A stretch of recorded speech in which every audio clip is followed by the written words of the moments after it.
Hello friends, good morning. Radhe Krishna. કેમ છો? મજામાં? આજે પણ ફ્રી થવામાં 12:30 જેવું થઈ ગયું અને 12:30 થાય એટલે રસોઈનો પણ ટાઈમ થઈ જાય. તો હવે રસોઈ બનાવવાની ને રસોઈમાં જે મગની છરીદાર આવે એનું શાક ને રોટલી બનાવવાની. હવે અમે લોકો પહેલાં રસોઈ બનાવી લઈએ. અત્યારે 1:30 વાગ્યા ને અમે લોકો જમીને ફ્રી પણ થઈ ગયા છીએ. અને આજે મારી બાની તબિયત બહુ સારી, કાલે ડિસ્ચાર્જ કરવાના.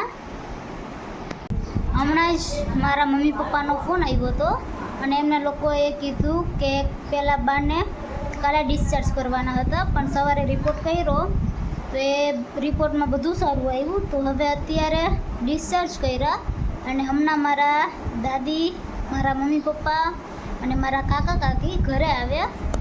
અત્યારે મારા મમ્મી પપ્પા, કાકા કાકી ને મારા બા આવ્યા. તો અત્યારે અમે બધા એમનો વેઇટ કરી છીએ. અત્યારે અમે લોકો વેઇટ કરી અને બારે ઊભા હતા ને તો બારે નીકળીને જોયું ને તો પીઠળ ને એ સાઈડ બહુ અંધારું હતું. હવે તમને બતાવું કેવું અંધારું.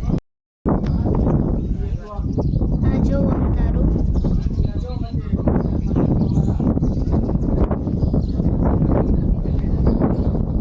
અત્યારે મારા દાદી ઘરે આવી ગયા અને ગામમાં જેમ લોકોને ખબર પડે કે ઘરે આવ્યા એમ બધા લોકો જોવા આવ્યા. અત્યારે સાંજનો ટાઈમ થયો અને અત્યારે બધાને રસોઈ પણ બનાવવાની હોય તો અત્યારે તો કોઈ બેસવા આવ્યા નહીં. અને અત્યારે અમારે પણ રસોઈ બની ગઈ અને આજે અમે લોકોએ ટમેટાનું શાક, ખીચડી ને રોટલી બનાવી.